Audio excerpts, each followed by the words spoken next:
প্রিয় বন্ধুরা আসসালামু আলাইকুম। এই মুহূর্তে অবস্থান করছি গাজীপুর চৌরাস্তাতে। অবিশ্বাস্য, বিশ্বাস করেন আমার চোখে আমি বিশ্বাস করতে পারতেছি না। মোটামুটি 2 বছর পরে আসলাম বোধহয় এখানে।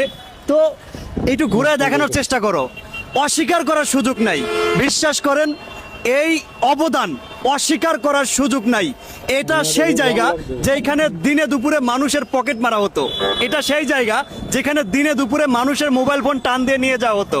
তো এটা হলো চৌরাস্তা, গাজীপুর চৌরাস্তা বলে। আমি এখানে মোটামুটি প্রায় 5 থেকে 8 বছর ছিলাম। তো আমি 2 বছর পরে আসলাম। এটা বোধহয় 2 বছরের মধ্যে হয়েছে না ভাই? এই ফ্লাইওভারটা একটু ঘুরে তুমি দেখানোর চেষ্টা করো।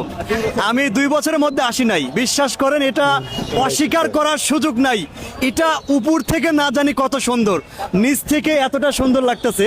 মানে এইখানে মোটামুটি একটা গাড়ি পার্ক করতে আপনার 20 থেকে 15 মিনিট সময় লাগতো, হরদম জাম লেগে থাকতো।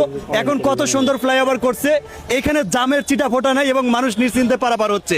এটা খুবই প্রশংসার দাবি রাখে। এটা অস্বীকার করার সুযোগ নাই যে সে উন্নতি করছে দেশের। Thank you so much. এটা চৌরাস্তা গাজীপুর বলে, অত্যন্ত সুন্দর একটা ফ্লাইওভার করছে। আমি উপরে যাওয়ার সুযোগ হয় নাই, মাত্রই নামলাম আমি ট্রেন থেকে।